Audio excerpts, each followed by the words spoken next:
Every day we turn on the TV and there's more bad news. Another environmental catastrophe somewhere, or more starving refugees, or innocent victims in war zones. And most of us are busy trying to make ends meet in our own lives, and we see these images and feel helpless to do anything about it. And I think the deep shame we feel about that is paralyzing, certainly one of the reasons that we turn away. The object of this documentary is to look at the flaws in our systems that allow these things to happen, and the mechanisms that actually work against us, and to show you a very simple but powerful way that we can actually change the world we live in. The material for this film is taken from facts available to the public and from interviews with some of today's leading thinkers. However, we do live in a world full of conspiracy theories, and all I ask is that you keep an open mind, but question everything.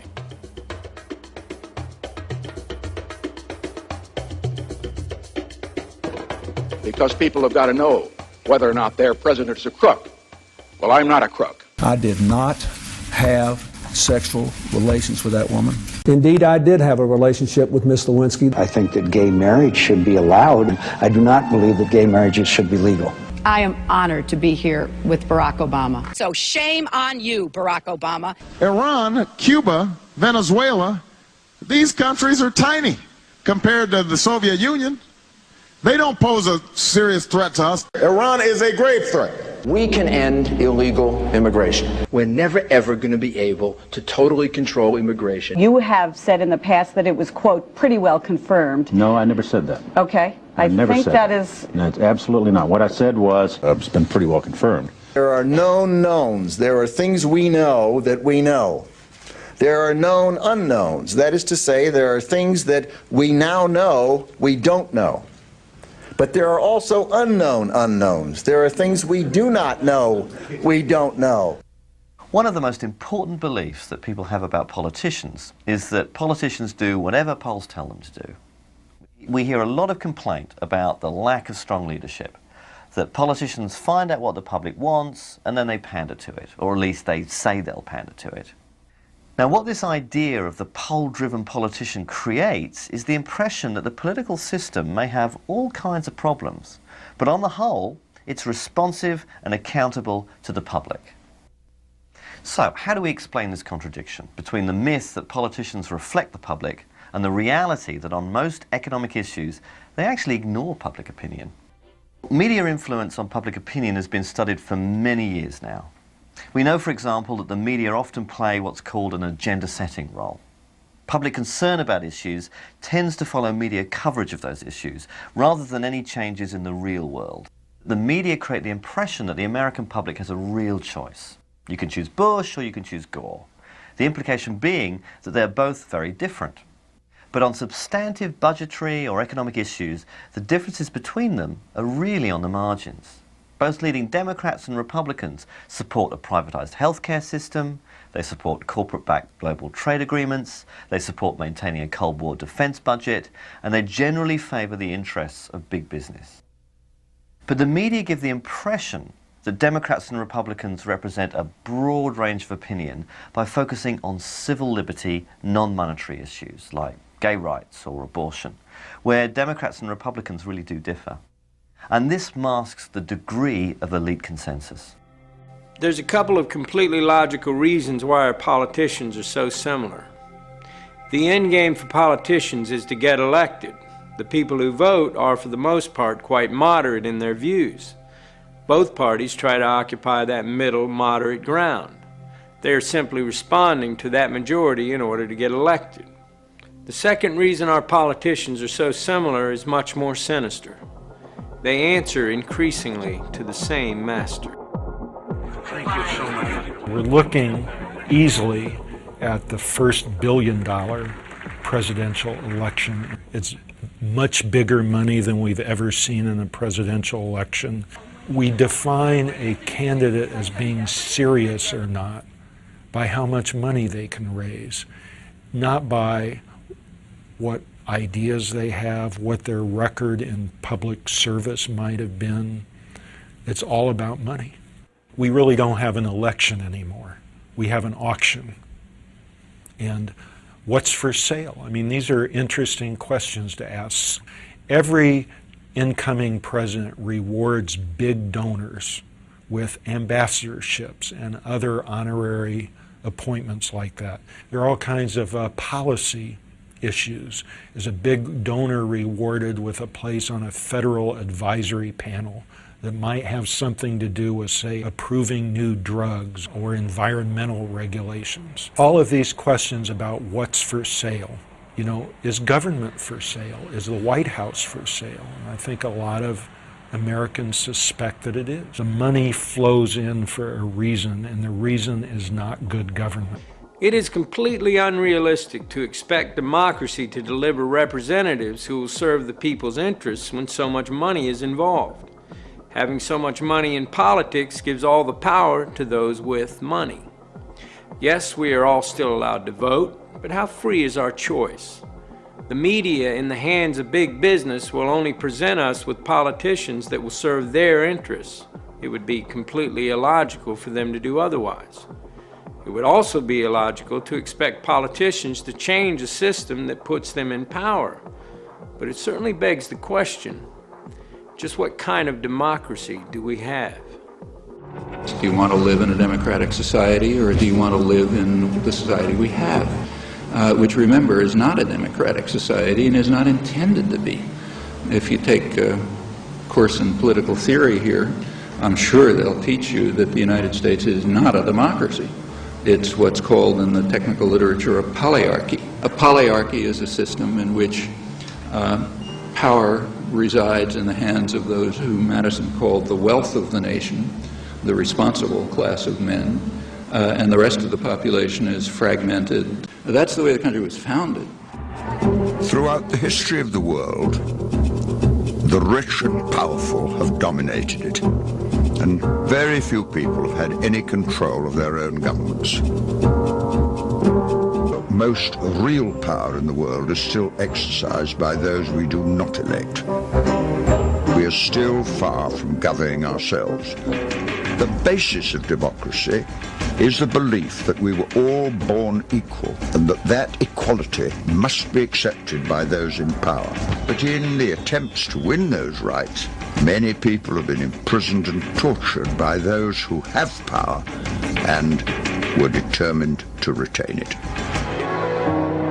No one in power really wants democracy, because democracy would challenge their power structures and their authority.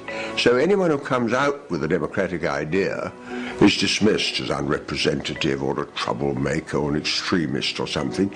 And in this way, the full flow of a public debate about alternatives is being extinguished.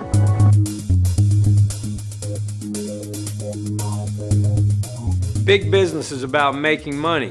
That's what big business does well. Governments, however, have to balance the needs of the whole society, including big business, based on ethics and social and moral responsibility. But if our corporations have become more powerful than our governments, then we have to understand the effect that is going to have on our systems. Corporations are artificial creations. You might say they're monsters trying to devour as much profit as possible at anyone's expense. The 14th Amendment was passed at the end of the Civil War to give equal rights to black people. And what happens is the corporations come into court, and corporation lawyers are very clever, and they say, oh, you can't deprive a person of life, liberty, or property. We are a person. A corporation is a person. These are a special kind of persons which are designed by law to be concerned only for their stockholders and not, say, what are sometimes called their stakeholders, like the community or the workforce or whatever. I believe the mistake that a lot of people make when they think about corporations is they think, you know, corporations are like us. They have feelings, they have politics, they have belief systems. They really only have one thing, the bottom line. All publicly traded corporations have been structured through a series of legal decisions to have a very disturbing characteristic. They are required by law to place the financial interests of their owners above everything else, even the public good. That's not a law of nature. That's a very specific decision, in fact, the judicial decision. So they're concerned only for the short-term profit of their stockholders, who are very highly concentrated. So the pressure's on the corporation to deliver results now and to externalize any cost that this unwary or uncaring public will allow it to externalize. Towards the end of 1989, a great box of documents arrived at my office without any indication where they came from. And I opened them and found in it a complete set of Monsanto files, particularly a set of files dealing with toxicological testing of cows who've been given RBGH. BST, trade name Posilac, is being used in more than a quarter of the dairy herds in the United States, according to Monsanto. The milk has been drunk by a large portion of the American population since the Food and Drug Administration declared it safe for both cows and humans 4 years ago. And at that time, Monsanto was saying, there's no evidence whatsoever of any adverse effects, we don't use antibiotics, and this clearly showed that they had lied through their teeth. The files described areas of chronic inflammation in the heart, lung, kidney, spleen, also reproductive effects, also a whole series of other problems. There's a cost to the cows. The cows get sicker when they're injected with RBGH. They're injected with antibiotics. We know that people are consuming antibiotics through their food, and we know that that's contributing to antibiotic-resistant bacteria and diseases. And we know we're at a crisis when somebody can go into a hospital and get a staph infection and it can't be cured and they die. That's a crisis. Again and again, we have the problem that whether you obey the law or not is a matter of whether it's cost effective. If the chance of getting caught and the penalty are less than it costs to comply, people think of it as being just a business decision. Every living system of Earth is in decline. Every life support system of Earth is in decline. And these together constitute the biosphere. The biosphere that supports and nurtures all of life, and not just our life, but perhaps 30 million other species. The typical company of the 20th century, extractive, wasteful, abusive, linear in all of its processes, taking from the earth, making, wasting. We're leaving a terrible legacy. Corporations have gone global. Regardless of whether the corporation can be trusted or cannot be trusted, governments today do not have over the corporations the power that they had and the leverage that they had 50 or 60 years ago. And that's a major change. So governments have become powerless compared to where they were before. Capitalism today commands the towering heights and has displaced politics and politicians as the new high priests. Corporations, by law, must increase their bottom line. In order to expand, they have to sell more products. Sell more products, they must consume more resources. Even going back 50 years, we could see the effect that this was having on our environment. Today, the effects of pollution and industrialization have multiplied tenfold, and the damage is terrifying. And yet these same corporations still want to drill for oil in the Arctic. Now that's not just morally blind, that's morally bankrupt. Also, corporate expansion into other countries to get those resources is the cause of so much war and conflict, as you will see in this film. We need our corporations to bring us the technologies, many of which already exist, that can help us address the issues we face. And yet, the system encourages a thirst for short-term profit.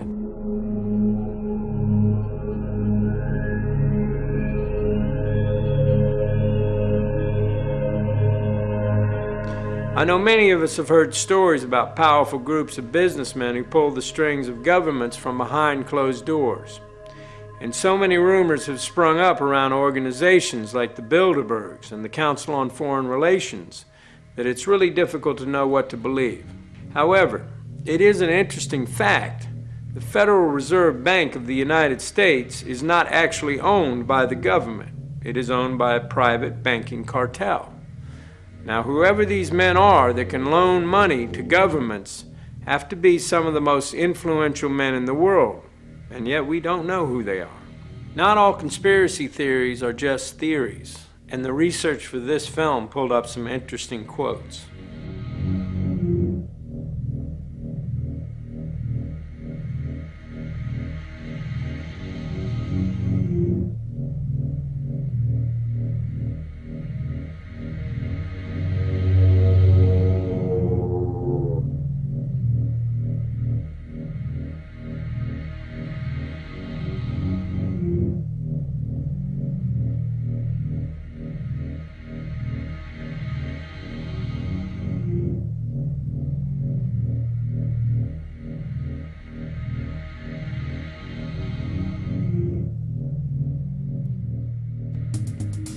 Gold is valuable because it is relatively rare. Like gold, the value of money is determined by how much money is in circulation. One would think the power to regulate the money supply that controls our economy and affects our lives in every way would be in the hands of the government of the people. But surprisingly, it is not. The power to control the money supply is in the hands of the Federal Reserve Bank. It is important to note the Federal Reserve is not a government organisation. It is a private banking cartel. The Federal Reserve System is a banking cartel. It's no different than a banana cartel or an oil cartel or the sugar cartel. It just happens to be a banking cartel. Congress, in essence, has ceded total control of the value of our money to a secretive central bank. It's a group of very large and powerful private banking interests. Congress knows nothing of the conversations, the plans, and the action taken in concert with other central banks. The government has given it a monopoly, a virtual monopoly, to create the nation's money supply. But all these actions directed by the Federal Reserve alter the purchasing power of our money. This has significant consequences on our economy and our political stability. Wages never keep up with profits on Wall Street and the banks, thus sowing the seeds of class and discontent. It is bewildering to think that we allow an unelected and unregulated group of private bankers to wield such incredible influence over our society.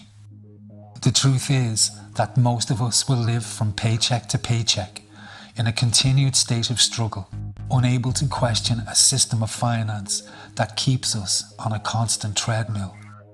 And while most of us struggle to stay ahead, billions of dollars in profits flow into the hands of private bankers at our expense. For this is how the system works. Whenever the government needs money, it requests it from the Federal Reserve. But the Fed doesn't just give the money to the government, it loans the money at interest.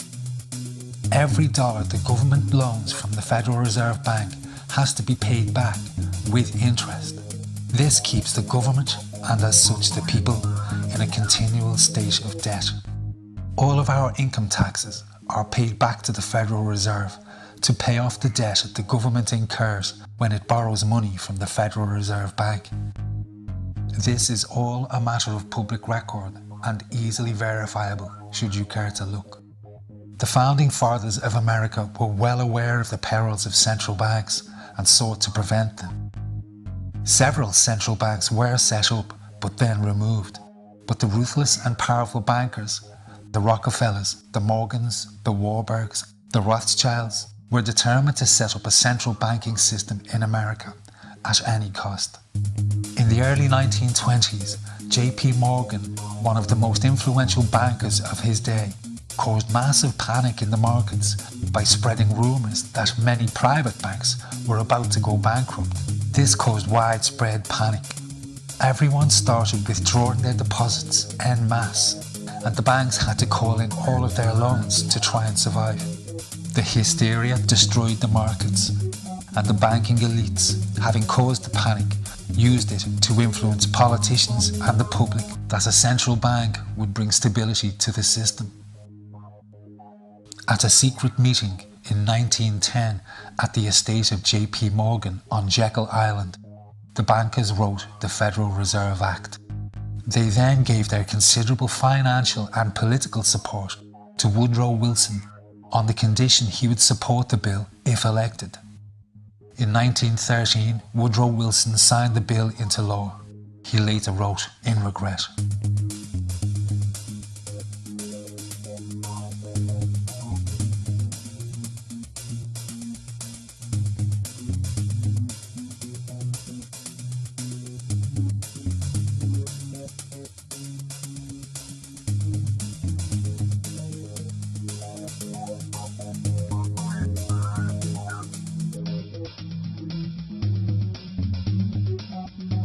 bankers made immediate moves to increase and consolidate their power.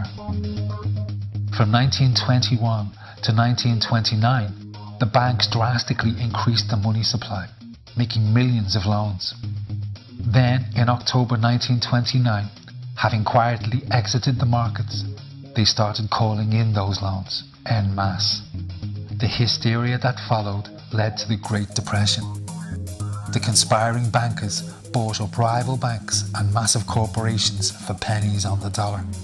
Their position of power and influence had become absolute.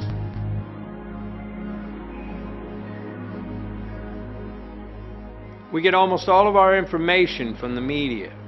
If we base our opinions on bad or biased information, then everything we believe is suspect. Political debate today is kept within very narrow boundaries, so the media can present both sides of these narrow positions and give the impression we have a free press. However, to talk about left or right-wing press is to miss a very important point. Whatever message big business wants carried with whatever slant, the media will carry that story unfailingly. Well, the title is actually borrowed from a book by Walter Lippmann, written back around 1921, in which he described what he called the manufacture of consent as a revolution in the practice of democracy. What it amounts to is a technique of control. And he said this was useful and necessary because the common interests, the general concerns of all people, elude the public. The public just isn't up to dealing with them, and they have to be the domain of what he called a specialized class. Notice that that's the opposite of the standard view about democracy. There's a version of this expressed by the highly respected moralist and theologian Reinhold Niebuhr, who was very influential on contemporary policymakers. His view was that rationality belongs to the cool observer, but because of the stupidity of the average man, he follows not reason but faith. And this naive faith requires necessary illusion. The point is that in a military state or a feudal state or what we would nowadays call a totalitarian state, it doesn't much matter what people think because you've got a bludgeon over their head and you can control what they do. But when the state loses the bludgeon, when you can't control people by force, and when the voice of the people can be heard, you have this problem. It may make people so curious and so arrogant that they don't have the humility to submit to a civil rule, and therefore you have to control what people think. 100 years ago, Sigmund Freud, famous for giving us the science of psychological analysis, suggested that the ideal of individual freedom, central to the idea of democracy, was impossible. He said our hidden desires were too dangerous. Human beings could never be allowed to fully express themselves, that we must always be controlled and would thus always be discontent. Sigmund Freud's American nephew was Edward Bernays.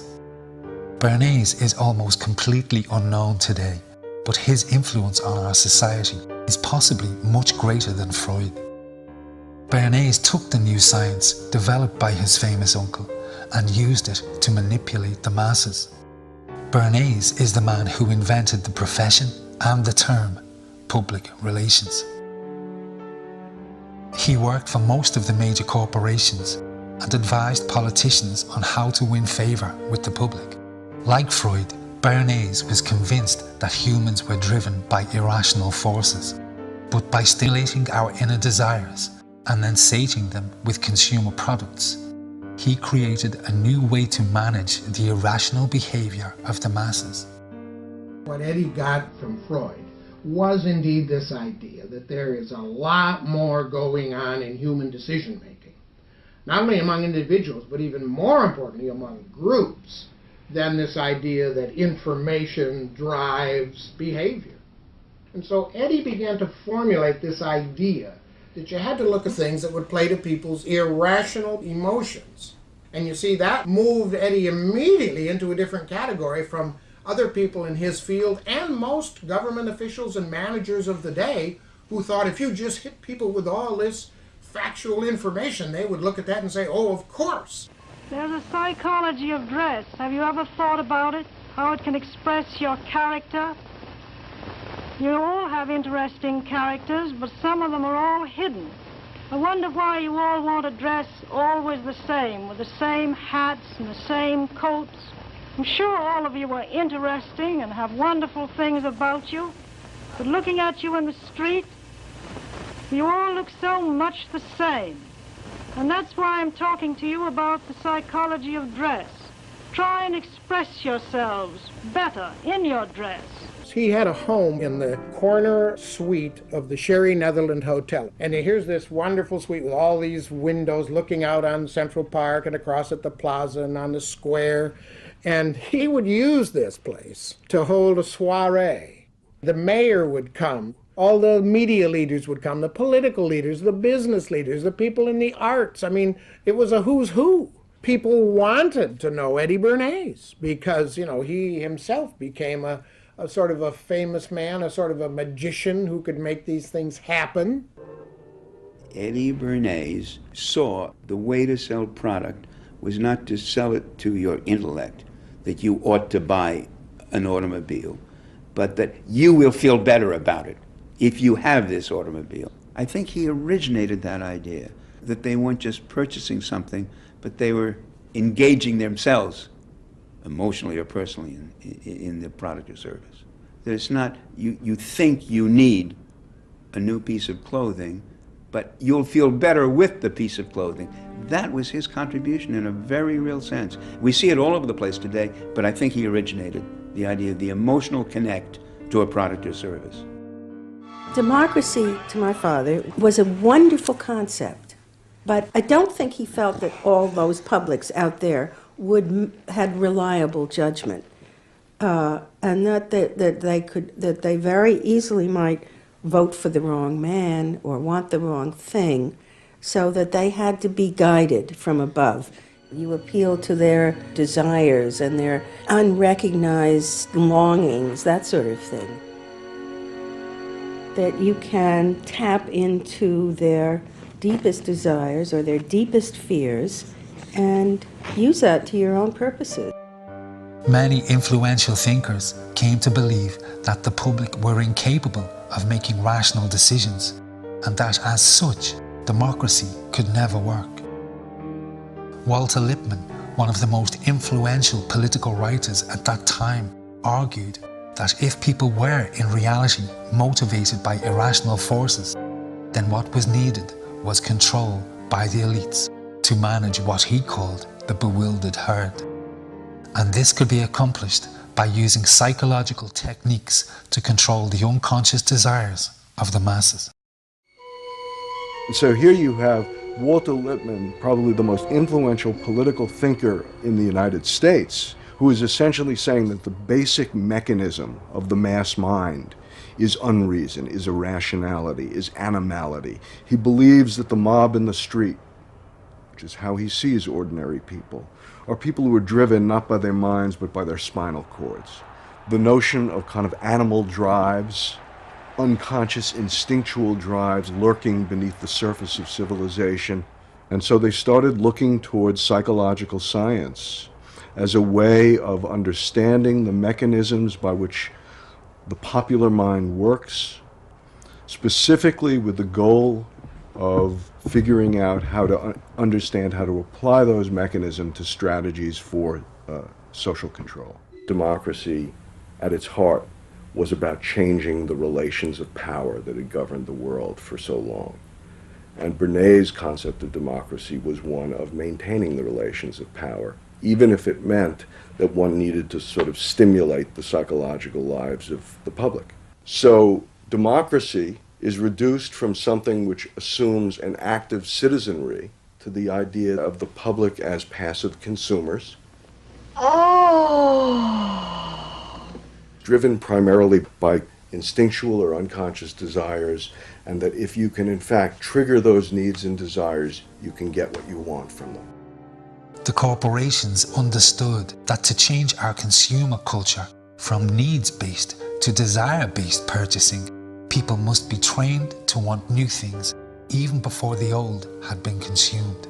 Bernays really is the guy within the United States more than anybody else who sort of brings to the table psychological theory as something that is an essential part of how, from the corporate side, of how we are going to appeal to the masses. He showed the corporations how they could make people want things they did not need by linking products to their unconscious desires. And the mass media would be the key. The media and marketing men spend billions of dollars in research. They have developed an entire science based on the very best psychology that knows exactly which one of our buttons to press to make us swallow an idea or buy a product. And they're not just selling us laundry detergent.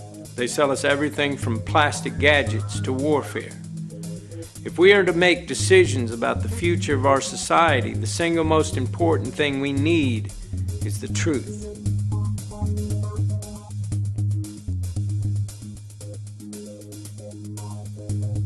So I would like us to imagine a nightmare scenario.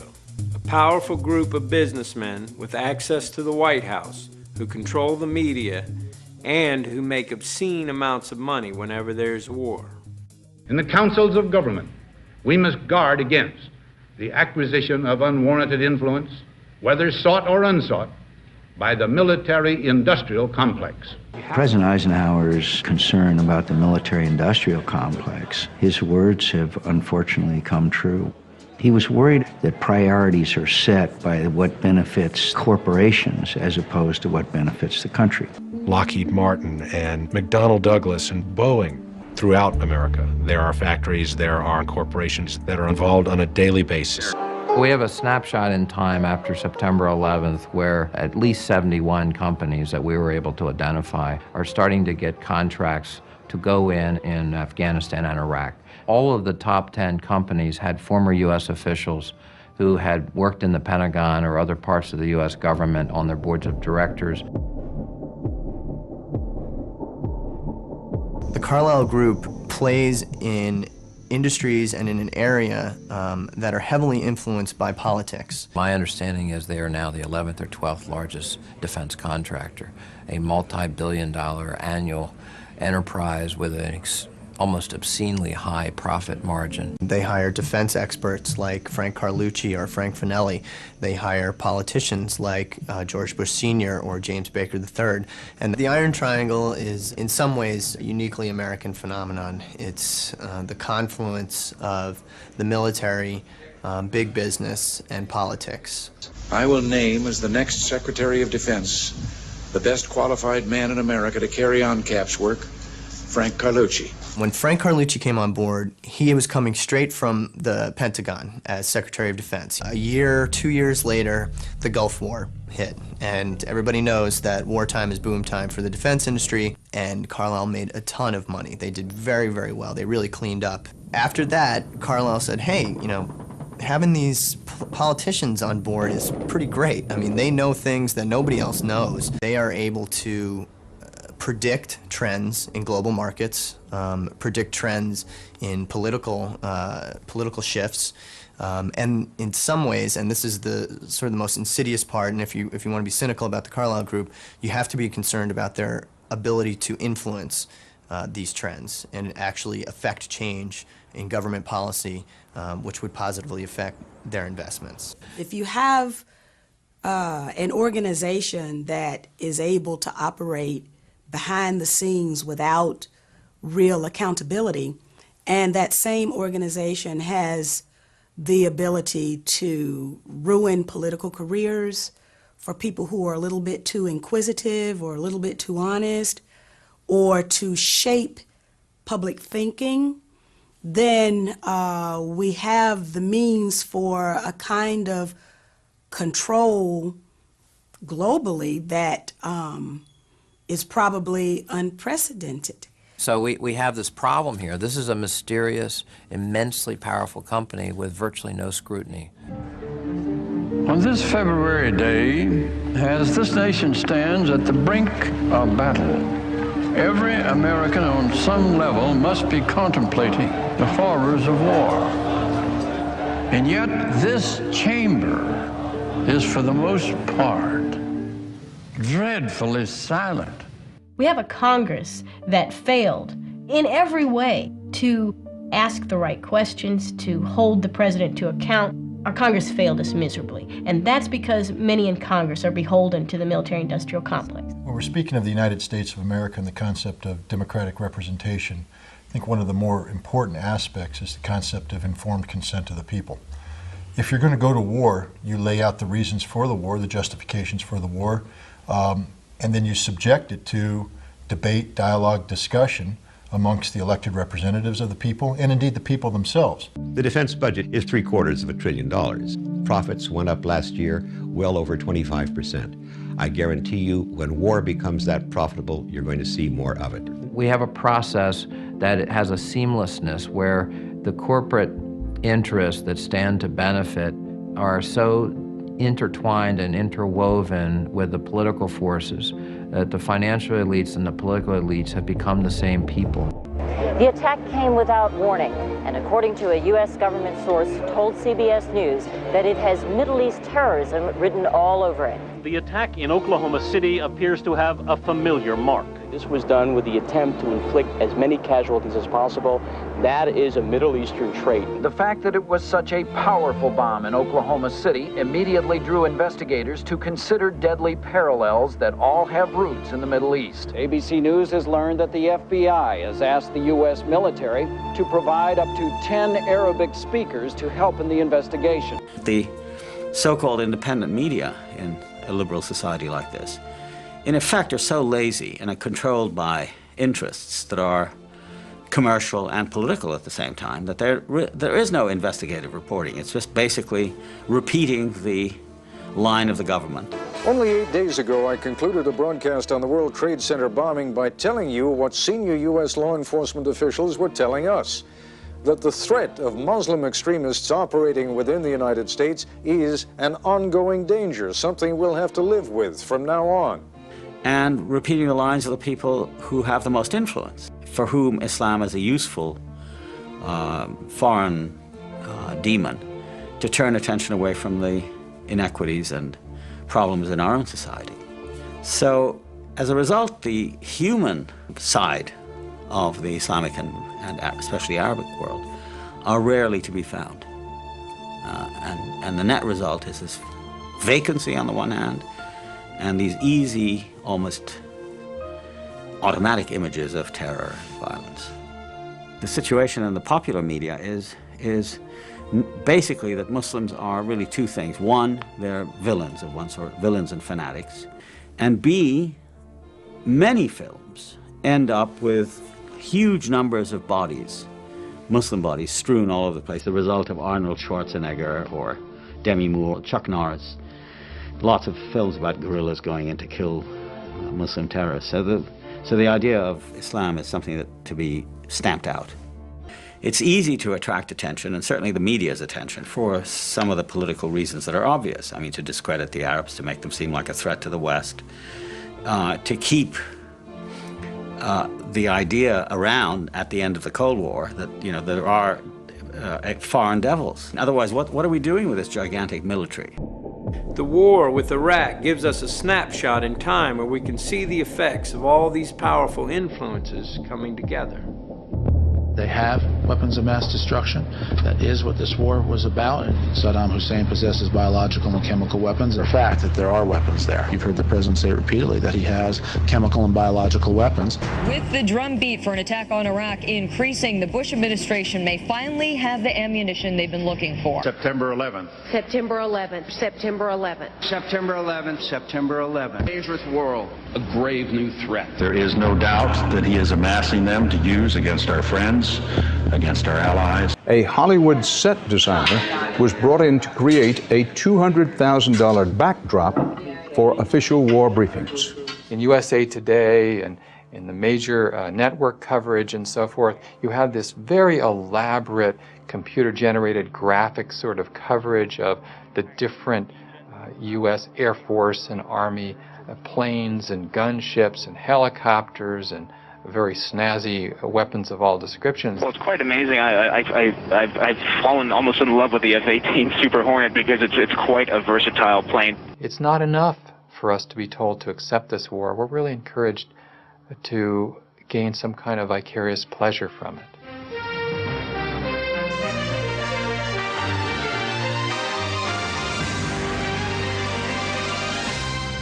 The Pentagon, for many years now, since Vietnam, has worked extremely hard at shaping news and how the media reports that news. We train people to say certain things in a certain way. Well, a militia group linked to terror being backed by Iran and setting up camp on America's doorstep? The propaganda campaign waged by the media was so successful that by 2003, opinion polls showed the vast majority of Americans believed Saddam Hussein was linked to 9/11. This claim was false. The majority believed he possessed stockpiles of weapons of mass destruction. This claim, too, was false. These claims allowed the corporate interests and the administration to frame the attack on Iraq as a justifiable act of self-defense. Lieutenant Colonel Karen Kwiatkowski worked at the Pentagon. She saw firsthand how the intelligence was distorted to win support for the attack. The information in there drawn from fact. You could find bits and pieces of fact throughout, but framed, articulated, crafted to convince someone of what? Well, of things that weren't true. Things that weren't true.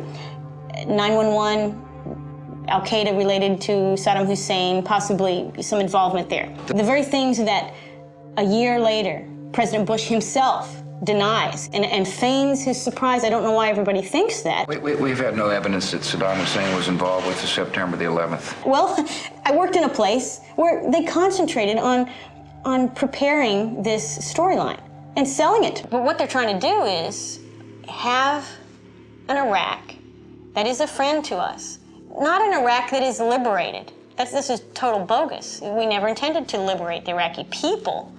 We intended to liberate Iraq from Saddam and have a footprint, a military footprint there. And we've done that now. We have Kuwait, we have Fifth Fleet in Bahrain, we have a nice base in Qatar, but it's a little too far south.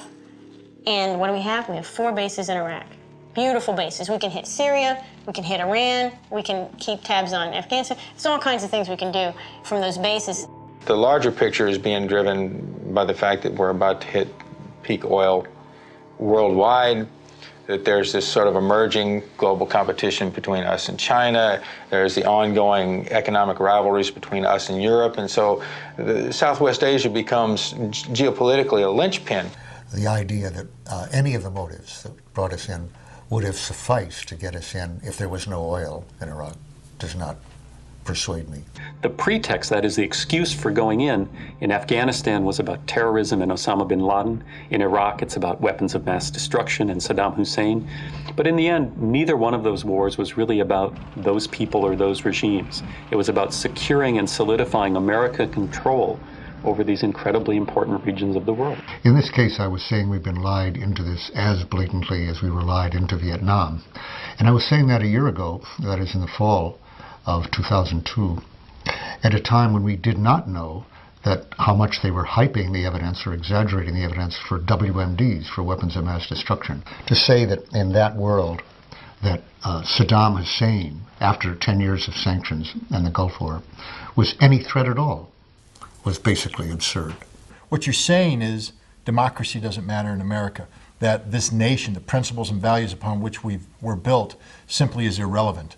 That the president is a dictator who can do anything he or she wants to do, regardless of the will of the people. No, informed consent of the people is a mandatory, not optional, but mandatory requirement on how we are governed and how those whom we elect to higher office operate in our name. They not only want to repeal, revoke virtually all of the progressive reforms of the New Deal and ever since, and really bring us back into essentially unregulated, non-unionized country that existed before the New Deal.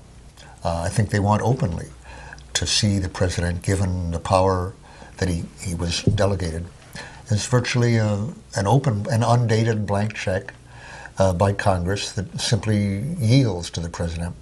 They clearly are trying to repeal that aspect of our Constitution, which gives Congress that authority, which the founders wrote in order, as a result of debate, in order to limit our going to war, to make it harder to go to war, to put that in the hands of hundreds of people instead of one man. They saw the alternative as the attribute of monarchy they most wanted to avoid. I don't think they take seriously any merits or advantages to a country of a Bill of Rights, unless it's the right to bear arms. But free speech, free assembly, I don't think they respect that at all. Freedom does not simply mean rallying oneself behind the flag here. This is a great flag. But freedom means allowing the kind of dissent and vigorous debate and tolerance of onerous points of view that people regard as obnoxious and hateful, because we understand that once you say, I don't want to hear that point of view, you can't say that, you begin to stifle all kinds of points of view. You begin to create a mindset. Freedom is a very delicate thing. It's a very delicate thing between limiting people's intellectual growth or not. And that's why we have to be vigorous and extremely proud. If this flag means the Constitution of the United States, we as Americans should be very, very proud of that. And we should do everything that we can to fight those people who, for political reasons, are trying to limit basic freedoms in America. It's this kind of ideology that has grown up in the wake of the Cold War, propounded quite openly by what we are calling neoconservatives in America, that identifies the United States as a colossus athwart the world, a new Rome, beyond good and evil. We no longer need friends. We don't need international law. Like the old Roman phrase, it doesn't matter whether they love us or not, so long as they fear us. I've been a born New Yorker all my life. I've lived here all my life. So for me, it was a powerful personal event. What I remember, what I think it taught, of course, my first reaction was fear, anger, rage, vengeance. I think all of us, if we're human, had that reaction. The question for all of us is what we remember and what we do with the memories. What is the lesson? What does it tell? What does it teach? For the president, it teaches the lesson of the axis of evil. States like these and their terrorist allies constitute an axis of evil. It teaches the lesson that America has enemies, secret, dangerous enemies who have to be taken out. Our enemy is a radical network of terrorists and every government that supports them. It teaches the lesson that we can never be weak. We have to flex our muscles at every turn. We will fight with the full force and might of the United States military. That's one kind of lesson. It creates a politics of fear. The politics of fear that this administration has deployed in trying to respond to terrorism has itself in some ways been much more dangerous than terrorism itself. And this administration has been, I think, responsible for inciting the very terror that it was the terrorists' purpose to incite in America. Calling it Code Orange Plus. The Fed's decision to raise the terror alert to high. America on high alert from biggest cities to smallest towns. Red, yellow, orange. We're afraid. Be afraid. What level of fear? The government can program that without any justification. You know, we have an intelligence report. The terrorists are about to attack. Who? We don't know. Where? We don't know. What? We don't know. But you tell us, so now we're afraid. A Connecticut man wrapping his family's 19th century farmhouse with plastic, sealing it in duct tape. States who sponsor terrorism. We're too great a nation to allow the evildoers to affect our soul. The decision was made within the administration to take this event, to take the struggle against al-Qaeda, and make it into a full-fledged struggle against good and evil. Either you are with us, or you are with the terrorists. The important thing to remember here is one didn't have to put it in these terms. One didn't have to say, if you're not for us, on our side, you're on the side of the terrorists. That was not a necessary response. That was a chosen response. The more we're afraid, the more you ask us to give. Patriot Act 2, enhancements to the Patriot Act. Now the budget's starting to be bankrupted. Billions flowing out of this country into into a war on terror, more defense expenditures. And therefore, I've asked Congress for a one-year increase of more than $48 billion for national defense, the largest increase in a generation. Perpetual war, the loss of civil liberties, the lack of trust in government because they don't tell the truth. These are outrageous and unpleasant political developments, but they don't necessarily spell the end of the United States. Financial bankruptcy does. Things that can't go on forever don't. What we're talking about right now is the rigged American economy can't go on forever, and it's not rocket science to say so. One war after another, we become a warfare state. That is, the system is set up to go to war. We're going to find wars. We've already had two major wars, Iraq and Afghanistan. I think the people most without fear on September 12th in America were those working at Ground Zero. They were in the greatest danger, actually, but because they were active, they were engaged. The firemen and the medical officials and the cops who were working there, first to find victims, then to find remains and clear the site. They had a civic task. They were engaged and they weren't afraid of anything. American citizens after 9/11 said to the president, what can we do? What can we do to become engaged and take some responsibility? President Bush unfortunately said, go shopping. Go back to the mall. Go back to your normal lives. We'll take care of it. Spectatorship is an invitation to fear. Citizenship is how we fight the politics of fear. The politics of citizenship, the politics of engagement, taking responsibility is a much better way to deal with terrorism than hunkering down, being spectators, and allowing the government to rob us of our liberties. For anyone who doesn't yet know, our corporations have been in the Middle East trampling on their beliefs and customs since they discovered oil. Our corporations will tell us they are just getting us the things we need, and there is truth in that. But we have to decide what price we are willing to pay. We as individuals drive the demand for these resources. As long as we are all aware of the fact that there is blood in this oil, and that is the decision that we make, then so be it.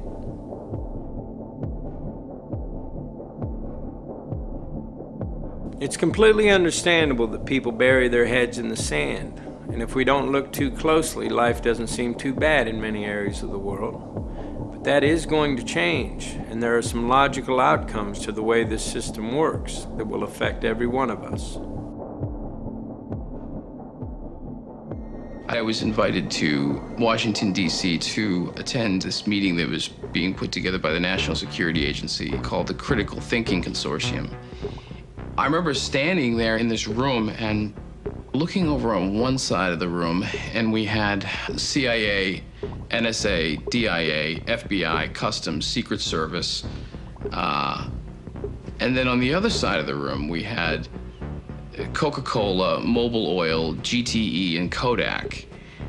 And I remember thinking, I am like in the epicenter of the intelligence industry right now. I mean, the line is not just blurring, it's just not there anymore. And to me, it spoke volumes as to how industry and government were consulting with each other and working with each other. An initial news report in the Army Times newspaper last month noted, in addition to urgent emergency response, the force, quote, may be called upon to help with civil unrest and crowd control. Did this surprise you?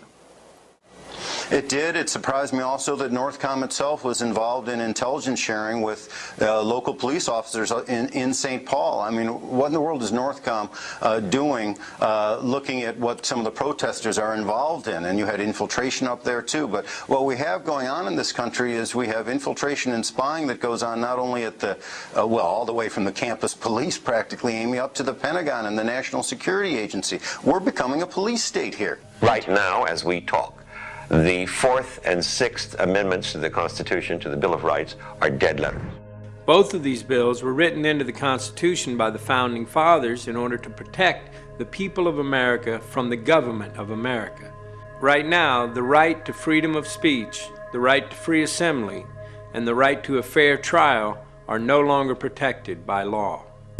The result of the Patriot Act, the Military Tribunal Act, and many other bills written in the name of Homeland Security is that almost any action, speech or protest against the government can be construed legally as terrorism. Your home can be searched secretly without a warrant. You can be arrested with no charges revealed to you. You can be detained indefinitely and tortured without any protection under the law. In 2005, Congress passed the Real ID Act. Soon, we will be required to carry ID cards by law. There are plans to equip these cards with RFID tracking chips that will be able to track your every move. These tracking chips are already in all new passports.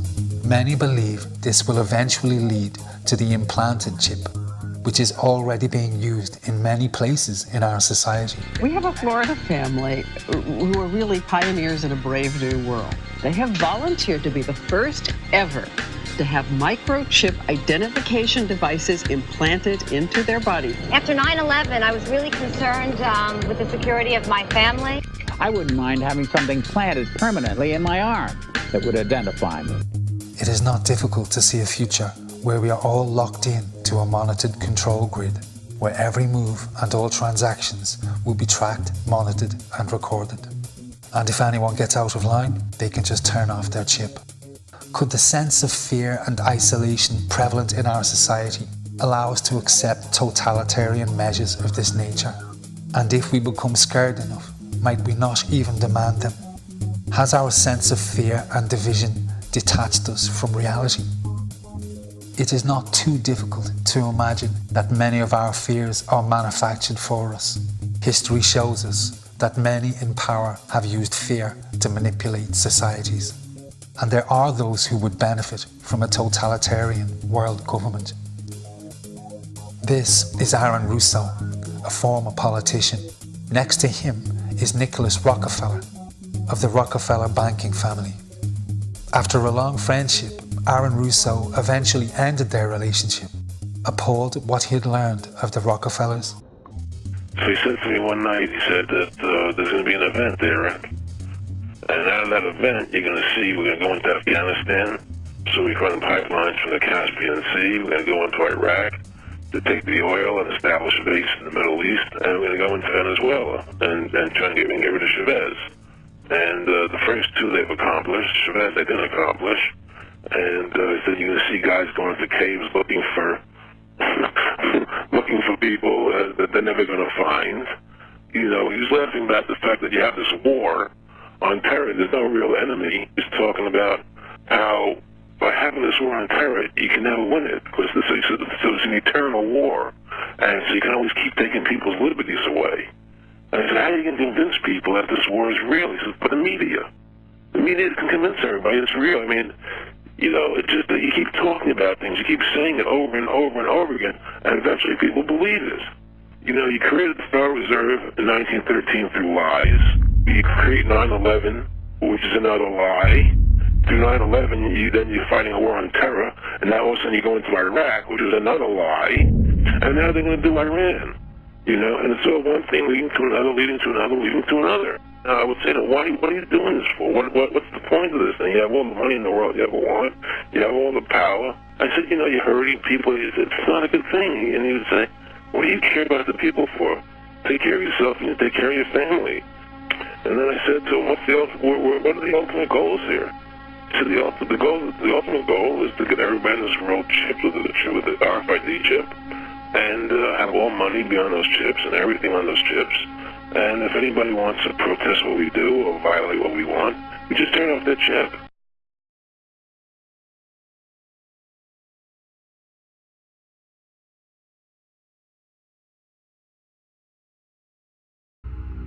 There are some very troubling possible futures for our society. Climate change will displace millions of people, and we'll hit peak oil in 2015. Thereafter, the price of oil will skyrocket. So we'll see supply decrease, and we'll see prices of basic foods and every basic commodity spiral upwards. Our current world population is just under 7 billion, and that figure will double approximately every 35 years. So take a look at where you live. Try to imagine double the amount of people, twice the demand for resources, double the amount of pollution. Massive changes are coming whether we like it or not.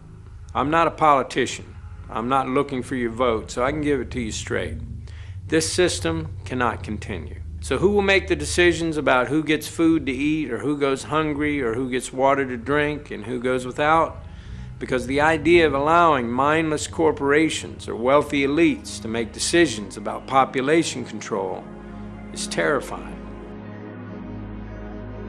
The great heroes of our times, people like Gandhi and Martin Luther King, incredible though they were, could not create change on their own. Only the will of the people can do that, and together we can accomplish anything.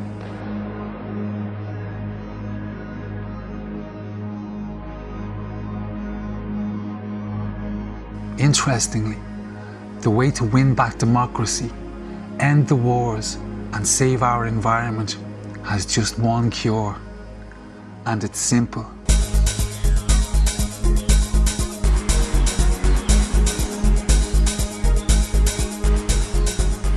We live in a capitalist system.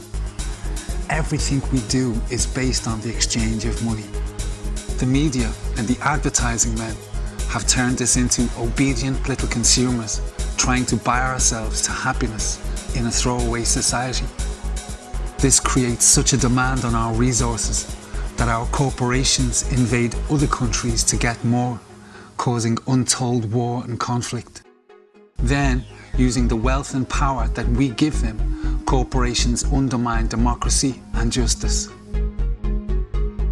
However, the unlikely and ironic outcome of consumerism is that it makes you, the consumer, all-powerful.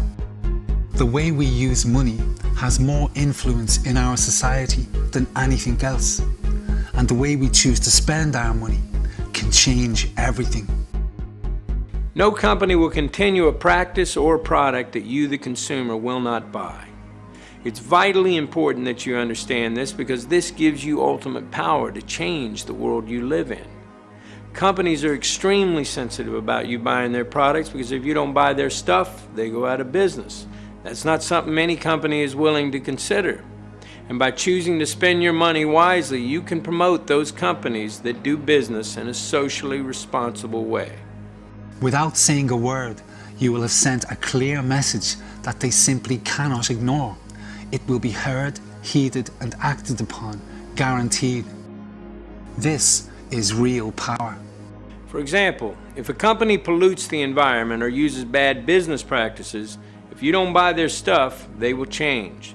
If you don't want food with chemicals or GMOs in it, then don't buy it. Basic foods and cleaning products make up 70% of our weekly purchases. This drives the agriculture and chemical industries that have a massive effect on our environment. If we can start making the right choices about these simple everyday purchases, we can save our environment. We've got into the habit of buying junk fast foods that have no actual food in them. We buy gallons of poisonous household cleaners when one degradable soft soap will do. We are poisoning our homes and wasting our hard-earned money for no good reason. Why? Because the advertising industry tells us to. They just want you to buy stuff. The car is the single biggest drain on the Earth's resources. Just about every mineral, every chemical, and every metal known to man goes into the manufacture of our cars. The gasoline engine is inefficient and poisons our environment. The car, as it is today, cannot be sustained. It is up to us to drive the demand for clean, efficient vehicles. Do not underestimate the power of that dollar bill in your pocket. The way you spend that dollar already affects economies and lives around the world. Spent wisely, it can fix every problem known to man. The minute we start taking responsibility and spending our money wisely, every politician, every corporation, and leader around the world is going to know that we have woken up. And that is the most important point in this film. All of the abuse in our system happens because we just roll over and take it. But when we get involved and start making the right decisions, everything changes. Our consumer choices are the easiest way for us to get involved in a very meaningful and powerful way. But the issue is our involvement. You and I taking responsibility, you and I demanding the truth, learning the facts, and making our decisions accordingly. There are serious decisions to be made about the future of our society. Because there are so many of us and population levels are rising all the time, we have to drastically reduce our demand for every consumer product. Breaking the habits of a lifetime won't be easy. Retooling industry and maintaining balance in our markets and economies is a massive undertaking. But we can address all of these questions. You have the power to deny profits to offending corporations and support those who maintain good practices. You can express the concerns you hold dear and herald a new beginning at every level of our society. This is the 21st century. If we use our resources wisely, there's no reason why anyone shouldn't have what they need. There's no reason whatsoever why people are still starving to death on our planet. And the common man or woman, whether they are Israeli or Palestinian, Protestant or Catholic or Iraqi or American, the common man just wants to live in peace and justice in a clean environment. When we look around the world and we see that that is not the case, we know that the will of the majority is not being listened to. That's the first sign that our system is broken. Government won't make these changes for us. Yet again, it is down to the common man. Please don't just watch this movie and turn away. We can fix this system. Go to the website, take that first step towards an incredible future for all of us. Thank you for watching.